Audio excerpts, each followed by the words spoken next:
विज्ञान, विज्ञान वो जिसने हमें तर्क दिया, विज्ञान वो जिसने हमें सोच दी, विज्ञान वो जिसने हमको सभ्यता सिखाई, विज्ञान वो जिसने हमको इंसान बनाया। जी हाँ, आज हम लोग विज्ञान की बात करने वाले हैं। हम बात करने वाले हैं अलीगढ़ की मशहूर नामी ग्रामी यूनिवर्सिटी एएमयू के बारे में। और एएमयू के अंदर एंट्रेंस एग्जाम विज्ञान के बच्चों के लिए, माने कि साइंस स्ट्रीम के बच्चों के लिए जो एंट्रेंस एग्जाम 11th का होता है, डिप्लोमा इंजीनियरिंग का होता है, आज हम लोग उसकी बात करने वाले हैं।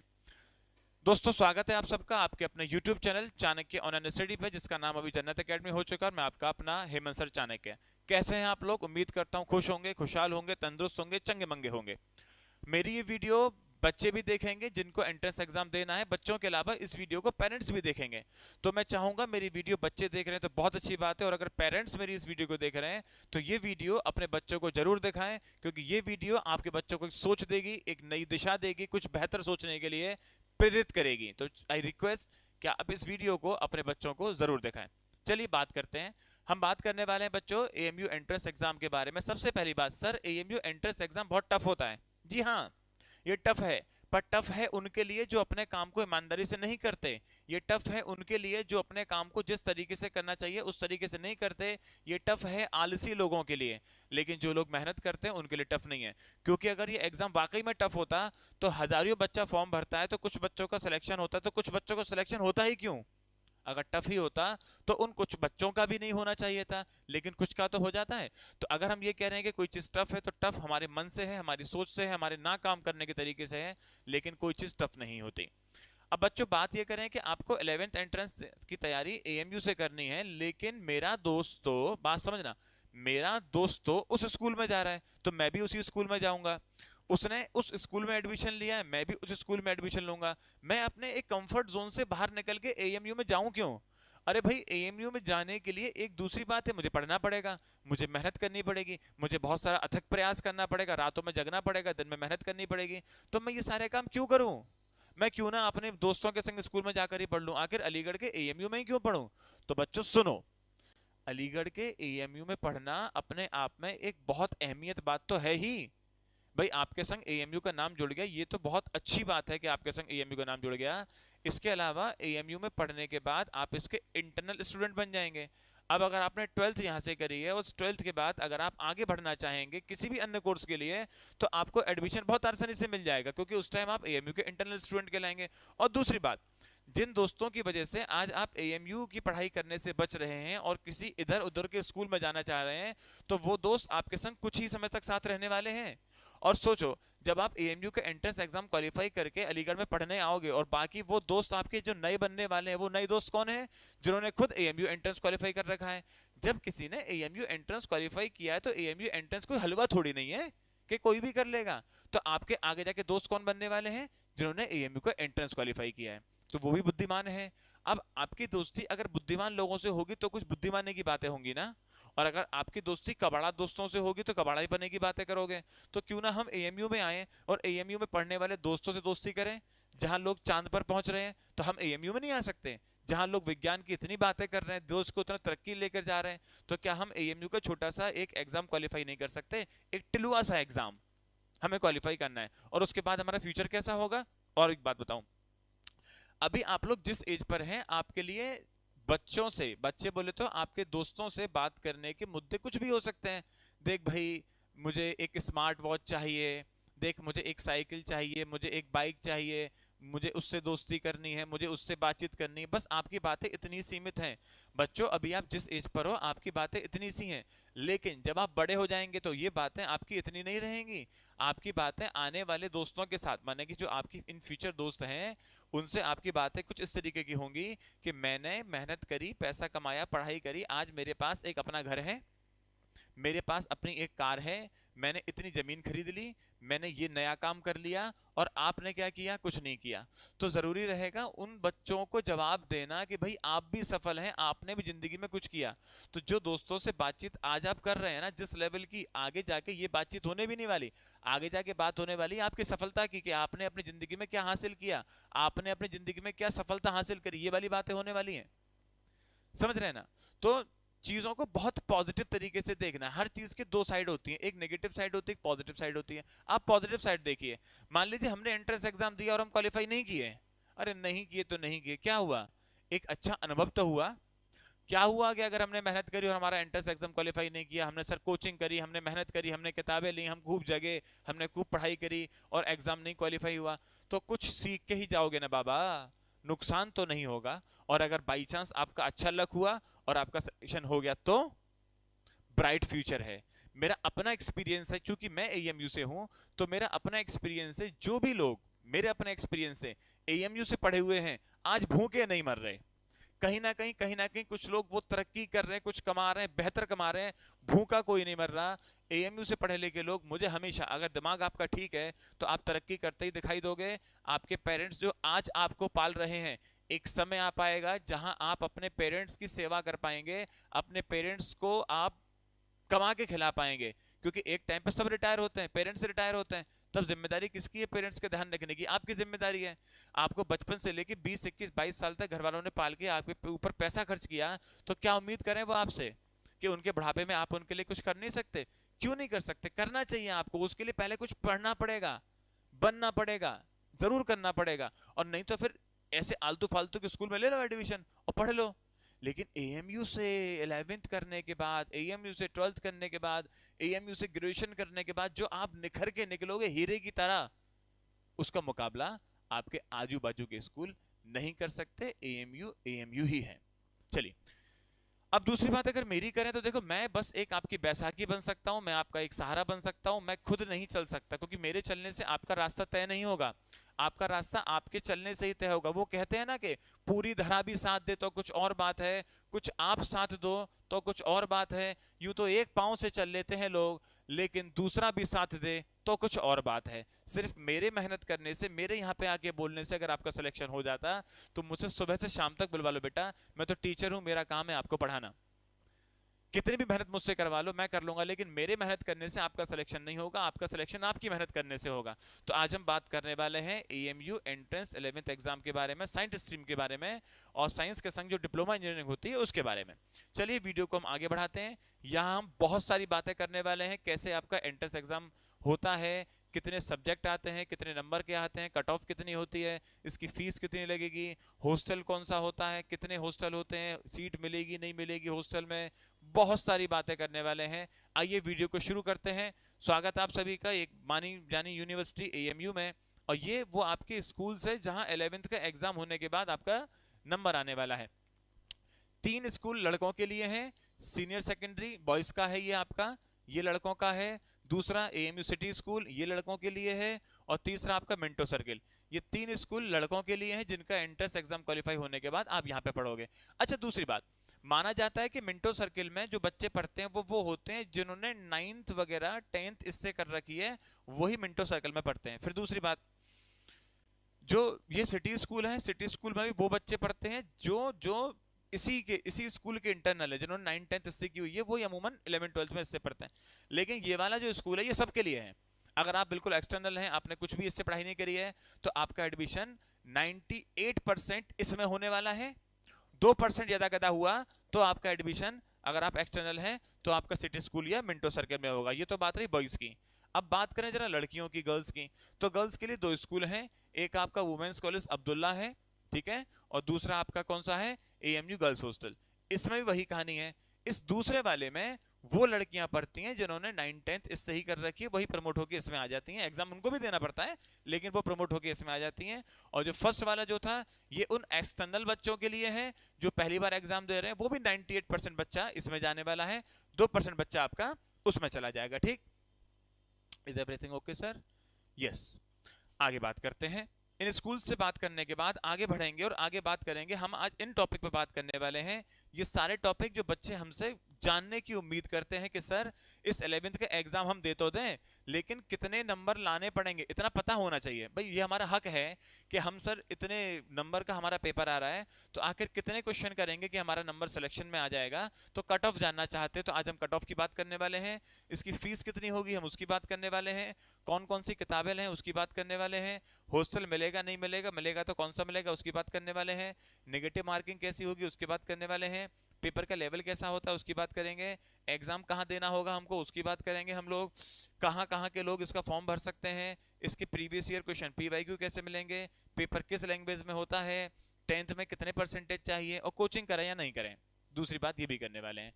तो कुछ बात मैं आपको ये बता दूं कि पेपर का लेवल सुनो, जो पढ़े उसके लिए आसान, जो ना पढ़े उसके लिए टफ।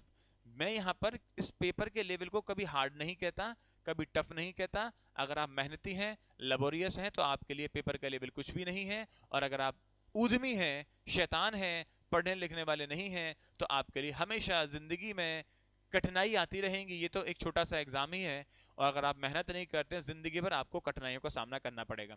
लेकिन हम उनमें से नहीं हैं, हम उनमें से नहीं हैं। हम एग्जाम को फोड़ के रख देंगे, इतनी दबा के मेहनत करेंगे कि एग्जाम सिलेक्शन हमें देने के लिए मजबूर हो जाएगा, इतनी तगड़ी मेहनत करके दिखाएंगे हम लोग। चलिए हम आगे बात करते हैं। तो चूंकि मैंने बोला कि ये वीडियो हमारी पेरेंट्स के लिए भी हो सकती है, ये वीडियो हमारी स्टूडेंट्स के लिए भी हो सकती है, दोनों लोग मेरी बात को सुनिएगा। हम लोग इससे पहले ऑनलाइन पढ़ाया करते थे, उस ऑनलाइन को पढ़ाने के लिए प्ले स्टोर पे हमारा एक एप्लीकेशन हुआ करता जिसका नाम था चाणक्य ऑनलाइन स्टडी। बच्चे इसको इंस्टॉल करते थे और हमसे पढ़ाई करते थे। लेकिन अभी इस एप्लीकेशन का नाम हमने चेंज कर लिया है, लोगो हमारा आज भी वही है, COS। अब इसका नाम हो चुका है जन्नत एकेडमी। अब अगर आपको, या पेरेंट्स के लिए कह रहा हूं, पेरेंट्स को अपने बच्चों को पढ़ाई करवानी है तो आपको ये वाला एप्लीकेशन इंस्टॉल करना पड़ेगा, जन्नत एकेडमी प्ले स्टोर से। यहां से आप इसको पढ़ सकते हैं। इसको यूज करने में कहीं कोई दिक्कत आएगी तो अभी मैं आपको हेल्पलाइन नंबर देने वाला हूं, उस हेल्पलाइन नंबर पर कांटेक्ट करके आप सारी बात जान सकते हैं कि किस तरीके से इस एप्लीकेशन को यूज करना है। दूसरी बात यह है कि हम ऑफलाइन नहीं पढ़ाते हैं, खास बात हमारी यह है कि हम ऑफलाइन नहीं पढ़ाते, हम ऑनलाइन पढ़ाते हैं। तो ऑनलाइन पढ़ाने के पीछे भी एक रीजन है। देखिए ऑफलाइन में हम बंद जाते हैं कि हमको सिर्फ 2 घंटे काम करना है, टीचर को 3 घंटे के लिए बुलाना है, 4 घंटे। लेकिन यहाँ ऑनलाइन में हम लोग पूरे दिन पढ़ा सकते हैं, 2 घंटे, 3 घंटे, 4 घंटे। कभी कभी ऐसा होता है, मैं अपनी बात करूं, हालांकि मैं पढ़ाता हूं इंग्लिश, और इस साइंस के एग्जाम में इंग्लिश नहीं आती भाई, इस साइंस के एग्जाम में इंग्लिश नहीं आती। लेकिन अगर जिसमें इंग्लिश आती है तो उसका क्या, तो उसका सुनिए। जब मैं पढ़ाता हूं तो मुझे लगता है कि मुझे अपने 2 घंटे की क्लास लेनी है, मैंने 2 घंटे की क्लास ली आज। 2 घंटे की क्लास लेने के बाद शाम तक होते होते मुझे ये लगता है यार मैं आधे घंटे की क्लास और ले लूं। अब आधे घंटे की क्लास और ले लूं तो उसके लिए बच्चे ऑफलाइन में सामने बैठे होंगे तो पढ़ाऊंगा ना। उनका टाइम तो फिक्स था, सुबह 2 से 5, सुबह 9 से 12 आना है, सुबह 9 से 1 आना है। अब मेरे दिमाग में ख्याल आ रहा है शाम को 5 बजे कि यार मैं इस चीज को और पढ़ा दूं, बच्चे तो हो ना मेरे पास, बच्चे तो अपने घर चले गए, अब क्या करें। तो ऑनलाइन वो साधन है, रात को 2 बजे मेरे दिमाग में ख्याल आता है कि यार मुझे कुछ पढ़ा देना चाहिए, मैं 2 बजे उठता हूँ, रिकॉर्डिंग पे चला जाता हूँ। मैं रिकॉर्डिंग, मेरे घर में स्टूडियो लग रहा है, कोचिंग में 3 स्टूडियो लग रहे हैं, जब मन आता है मैं पढ़ा देता हूँ, जिस टीचर का मन आता है वो पढ़ा देता है। पढ़ाना जरूरी, हम नहीं पढ़ाएंगे तो बच्चा कहां से पढ़ेगा। और कितना स्ट्रेस लेना है 3-4 महीने के बाद, 3-4 महीने अगर आप मुझे दो और 3-4 महीने में आपका काम बन जाए तो मैंने क्या खून थोड़ी चूस लिया आपका। अरे यही तो कहा है कि ज्यादा पढ़ लो, सिर्फ ज्यादा पढ़ लो, फीस तो एक बार देनी ना आपको, पढ़ाने का काम मेरा। मेरा मन करा रात को 3 बजे, नहीं मुझे नींद आ रही, मैं गया, मैंने एक लेक्चर ले लिया, तो मैं कुछ दे रहा हूं ना आपको। ये चीज ऑनलाइन में ही पॉसिबल है, ऑफलाइन में पॉसिबल नहीं है। अच्छा, इसकी फीस क्या होगी, कैसे इसको पढ़ें, सारी चीजें उसके लिए भाई लोग आप इस नंबर को डायल करेंगे 7302077609। कुछ भी जानना हो AMU के बारे में, AMU एंट्रेंस के बारे में, या कुछ बातें जो मुझसे बताने को अछूती रह जाए, मैं अगर ना बता पाऊं, आप इस नंबर पर जान सकते हैं 7302077609। कोचिंग का नाम पहले चाणक्य ऑनलाइन स्टडी हुआ करता था, लोग इस पे इंस्टाग्राम सब कुछ जुड़ सकते हैं, अब इसका नाम जन्नत एकेडमी है। आप हमसे इंस्टाग्राम पे जुड़ो, प्ले स्टोर से एप्लीकेशन इंस्टॉल करो, COS के नाम से कॉल करो या व्हाट्सएप करो, कैसे भी करो, नंबर है किस्मत के ताले की चाबी है, तुरंत सेव करें 7302077609।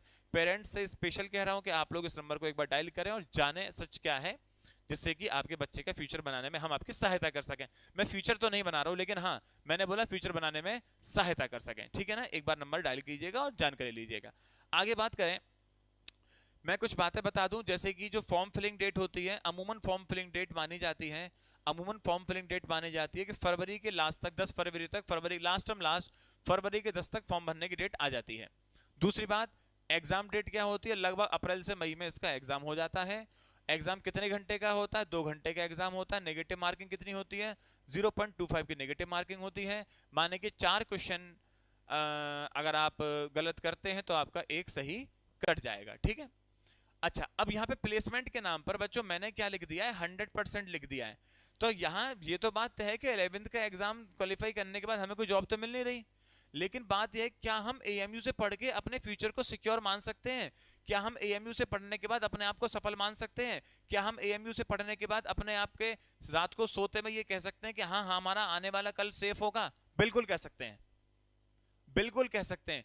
एएमयू से पढ़ने के बाद आप एक सुकून भरी जिंदगी जी सकते हैं और आप ये कह सकते हैं अगर मैं एएमयू में हूं तो मेरा फ्यूचर सुरक्षित है, मुझे परेशान होने की जरूरत नहीं है। ये स्थिति है हमारे एएमयू की। अगर आप एएमयू से पढ़े हैं तो आपकी लाइफ सिक्योर है। एनी हाउ ग्रेजुएशन आपको करनी है, आप इंटरनल है, ग्रेजुएशन आपको इजीली एडमिशन मिल जाएगा, आप सिक्योर हैं। एएमयू का मतलब है सिक्योरिटी, एएमयू का मतलब है सिक्योरिटी, ठीक है। आगे बात करेंगे। अब आगे बात करें इसी के बारे में, थोड़ी डिटेल बात मुझे करनी है, समझाना है, आइए ध्यान देते हैं। ये पूरा प्रोस्पेक्टस है एएमयू के बारे में, हम लोग बात करेंगे सीनियर सेकेंडरी स्कूल की, माने की जो साइंस स्ट्रीम है उसकी।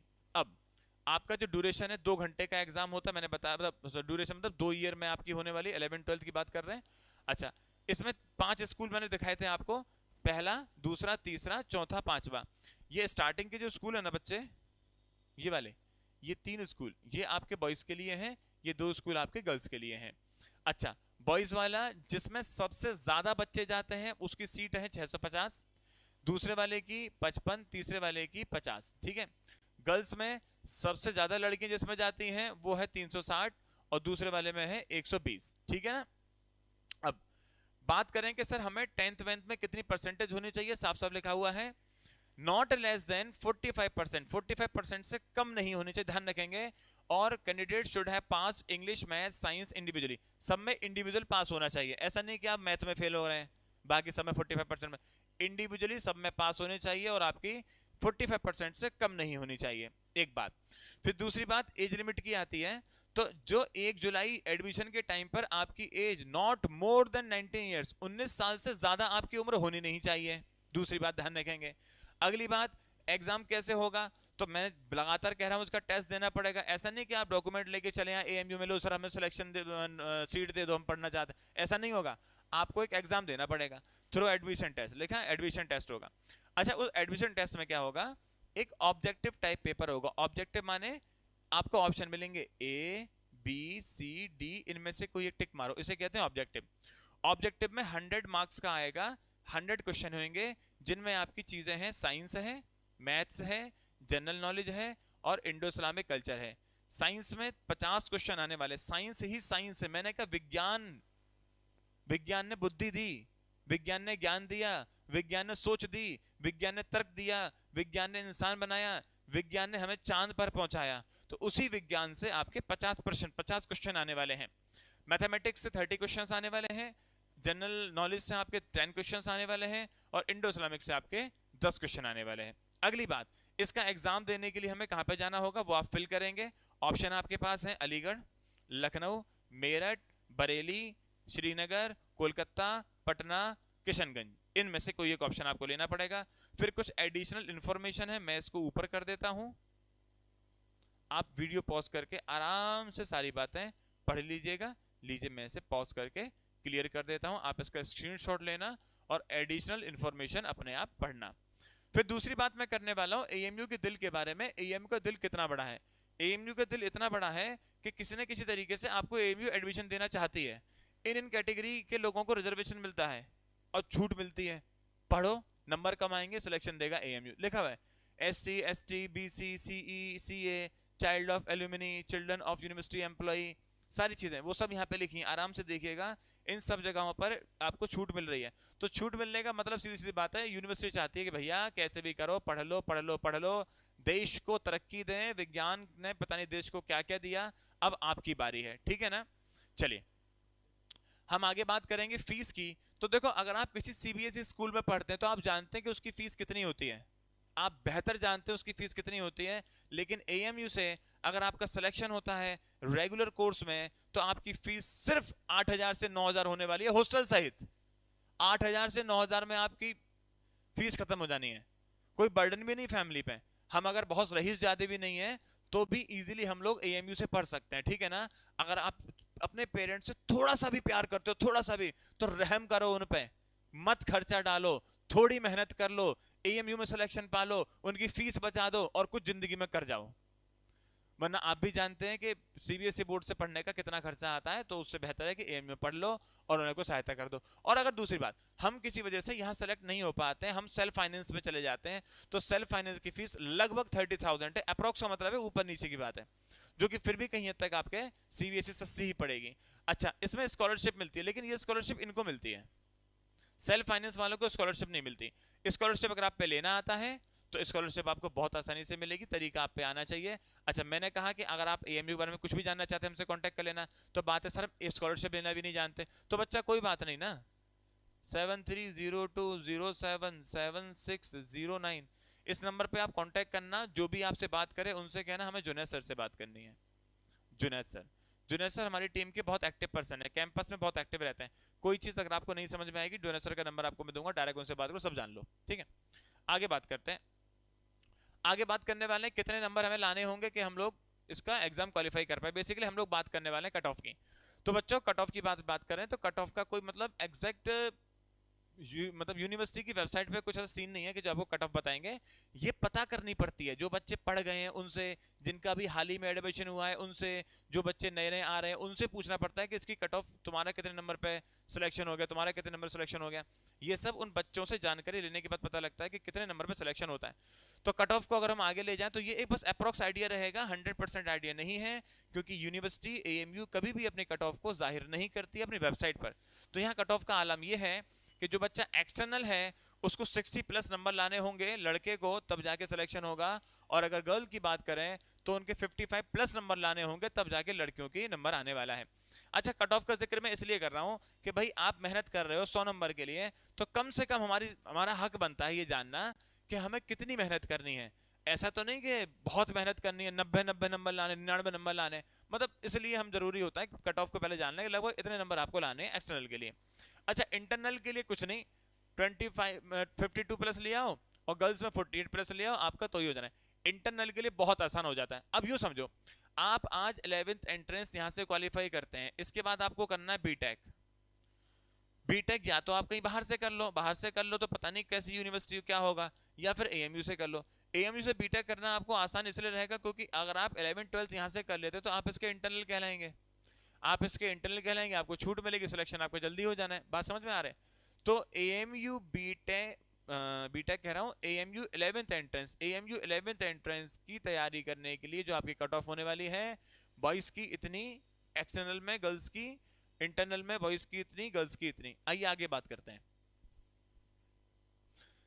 अगली बात करें हम लोग हॉस्टल्स की। तो देखिए, मैंने बोला कि कुल मिला के 5 स्कूल हैं जिनमें हम लोग पढ़ने वाले हैं। लड़कों के लिए 3 हैं, लड़कियों के लिए 2 हैं। इन 5 में से हॉस्टल अवेलेबल सिर्फ इस ऊपर वाले के लिए है, इन 2 के लिए कोई हॉस्टल अवेलेबल नहीं है। लेकिन लड़कियों के लिए इसमें और इसमें दोनों में हॉस्टल अवेलेबल है। Let me explain you once again. First वाले लड़कों के लिए हॉस्टल अवेलेबल है, दूसरे स्कूल में हॉस्टल अवेलेबल नहीं है, तीसरे स्कूल में हॉस्टल अवेलेबल नहीं है।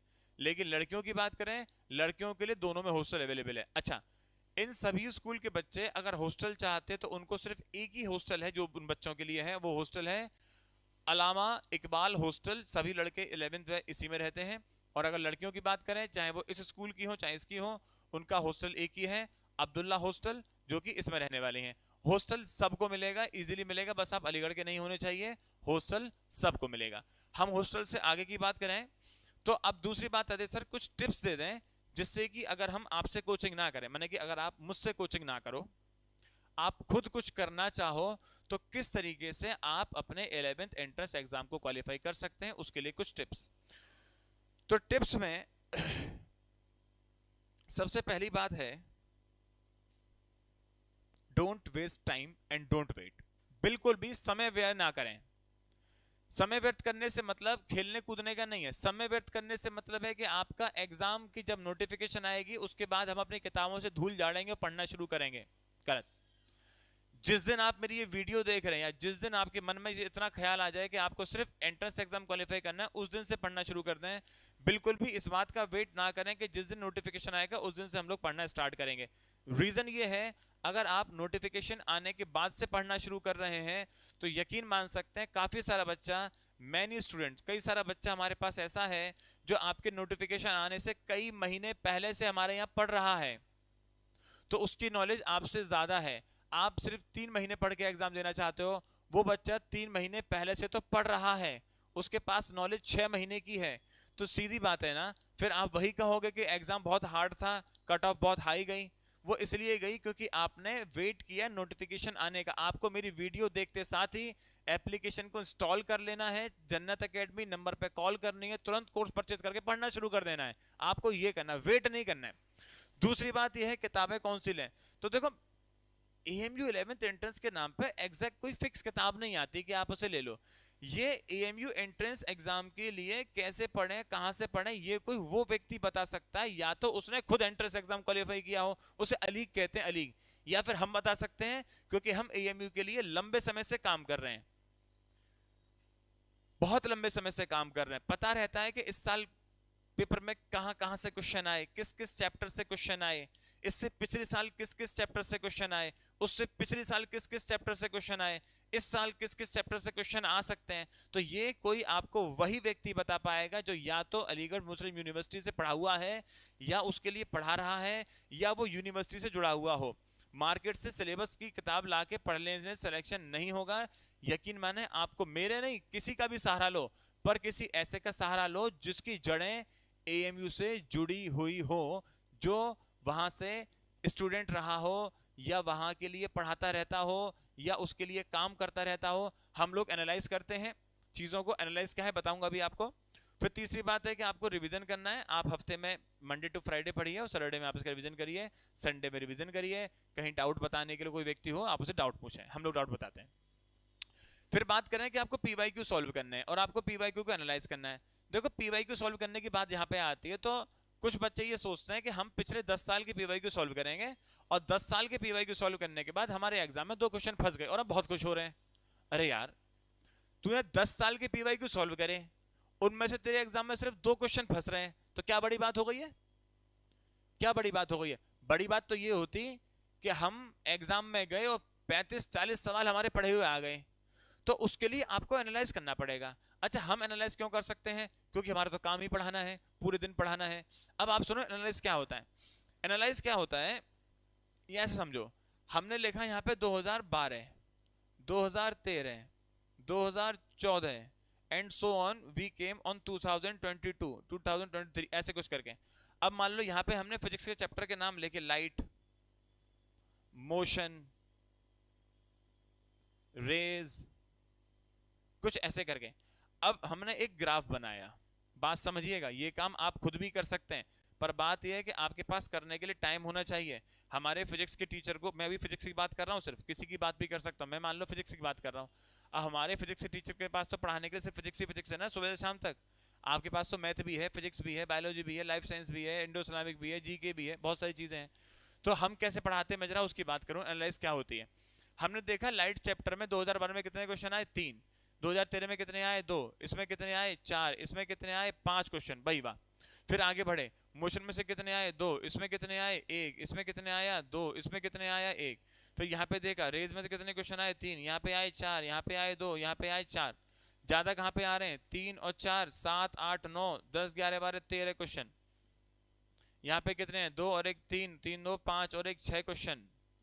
यहाँ पे कितने हैं, 3 2 5 4 9, 9 9 और 5, 10 11 12 13 14, 14 क्वेश्चंस। तो इस हिसाब से इसके माने तो ये है कि लाइट में से क्वेश्चन ज्यादा आ रहे हैं। ये मैंने एनालाइज किया, तो मैं आपको लाइट वाले चैप्टर को ज्यादा पढ़ाऊंगा। अब हाँ, PYQ पढ़ने से क्या होगा, PYQ पढ़ने से हमें पैटर्न समझ में आएगा कि किस पैटर्न से क्वेश्चन आते हैं। क्वेश्चन रिपीट होंगे ऐसा नहीं कह रहा हूं, पैटर्न समझ में आ जाएगा, यकीन माने पैटर्न समझ में आ जाएगा, ठीक है ना। तो वो आपको काम करना है। फिर हम बात कर रहे थे, आपको कोई टेस्ट सीरीज ज्वाइन कर लेनी है, आपको कोई टेस्ट सीरीज ज्वाइन कर लेनी है जिससे कि आप अपने आप को बहुत बेहतर महसूस कर पाए। टेस्ट सीरीज आपको ज्वाइन करनी है। फिर अगली बात, मैं सभी पेरेंट्स के लिए भी कहूंगा, भैया 11th एंट्रेंस की तैयारी अगर आप बच्चे को करवाना चाहते हैं, तो मैं आप जो पेरेंट्स इस वीडियो को देख रहे हैं उनके लिए भी कहूंगा, स्टूडेंट के लिए भी कहूंगा, अगर स्टूडेंट अपना फैसला खुद ले रहे हैं तो वो भी सुने, और अगर पेरेंट्स बच्चे का फैसला ले रहे हैं तो वो भी सुनिएगा। यहां बात करी गई है, एक आप टीचर चुने, उसको ट्रू टीचर बोला मैंने। ट्रू का मतलब ये नहीं है सच बोलता हो, ट्रू का मतलब ये जो टीचर आपसे किसी काम को करने के 10 वायदे कर रहा है तो वो 10 काम करके दे। ऐसा ना हो वायदे कर रहे हैं 10 और काम कर रहे हैं 8। अगर 8 ही काम करने हैं तो फिर 8 वायदे करो, 10 वायदे मत करो। मैं बस वही काम करता हूं। अगर हमारी कोचिंग से आपको किसी काम को करने का प्रॉमिस किया गया, हम आपके लिए ये करके देंगे, तो हम आपको ये करके देंगे। मेरा भरोसा बिल्कुल कभी ऐसा नहीं रहा कि मैं 100 बातें बोलूंगा और 50 काम करूं। अगर मुझे 50 काम करने 50 ही बातें बोलूंगा, तो आप भी किसी ऐसे व्यक्ति को ढूंढिए जिस पे आप ब्लाइंडली ट्रस्ट कर सकते हो। और ट्रस्ट का मतलब है जितना वो आपसे कह रहा है उतना वो आपको काम करके दे। क्योंकि हम लोग आश्रित हो जाते हैं। अभी मुझसे कल को कोई बोले कि सर मैं आपके लिए इतना काम करके दूंगा, तो मैं टेंशन फ्री नहीं हो जाऊंगा। एक बच्चा आए मुझसे बोले सर मैं सुबह कोचिंग खोल दूंगा, मैं आपका सब स्टूडियो सेट कर दूंगा, मैं आपका लैपटॉप चालू कर दूंगा, बोर्ड चालू कर दूंगा, आप 9:15 पे आ जाना। और मैं 9:15 पे आऊं, उसने ऑफिस खोल दिया, बोर्ड चालू कर दिया, लैपटॉप चालू नहीं किया, गड़बड़ हो जाएगी ना भाई। मैं तो अपने टाइम पे आया हूं ना। तुम्हारी कमी है, तुमने लैपटॉप चालू नहीं करके दिया, तुम्हारी कमी, तुम सेटअप चालू करके नहीं दिया, मुझे करना पड़ेगा ना। और लास्ट टाइम मेरे पास नहीं हुआ इतना टाइम, तो बस आप एक ऐसा व्यक्ति चुनो जो जितनी बात कह रहा है उतनी बात करे। अगर वो बच्चा मुझे कल बोल देता कि सर मैं लैपटॉप चालू नहीं करूंगा, सिस्टम चालू नहीं करूंगा, सेटअप चालू नहीं करूंगा, बस झाड़ू लगा दूंगा, ऑफिस खोल दूंगा, तो मैं मार्जिन लेके आऊंगा ना। 9:15 पे क्या आऊंगा, मैं तो 9 बजे आऊंगा। बस इतनी सी बात है। भरोसा रखो किसी ऐसे व्यक्ति पे जो आपके लिए जो कह रहा है वो काम कर दे। खैर, फाइनली मुझे आपसे ये कहना है, आपके लिए बहुत बहुत धन्यवाद कि आपने मेरी वीडियो देखी। अब आप लोग किस नए टॉपिक पे वीडियो मुझसे चाहते हो जो मैं आपके लिए बनाऊं, वो मुझे आप कमेंट कर देना। 2-3 दिन के अंदर जो जो कमेंट आपके आएंगे उनके ऊपर फिर मैं एक नई वीडियो बना दूंगा। जैसी भी जानकारी आप चाहते हैं सब आपको मिलेगी। और इस चैनल पे अगर आप नए हैं सब्सक्राइब करें ताकि 11th एंड 10th से जुड़ी हुई हर जानकारी आपको मिलती रहे। उन सभी बच्चों को शेयर कर देना। पेरेंट्स के लिए भी बोलूंगा, अगर आप अपने बच्चे का अच्छा भविष्य देख रहे हैं तो किसी दूसरे बच्चे का भी अच्छा भविष्य देखें। अगर मेरी वीडियो आपको इतना भी प्रेरित कर रही है तो शायद किसी और को भी प्रेरित कर सकती है। ये वीडियो उस जरूरतमंद बच्चे तक पहुंचा दीजिएगा। और काम अच्छा लगे लाइक कर देना, जरूरत से कोई नहीं है, ठीक है। हाँ, जानकारी कोई भी लेनी हो, एप्लीकेशन कैसे परचेज करें, कैसे चलाएं, कैसे पढ़ाई करें, 7302077609। मिलेंगे बहुत जल्द अगली वीडियो में। जय हिंद, अल्लाह हाफिज।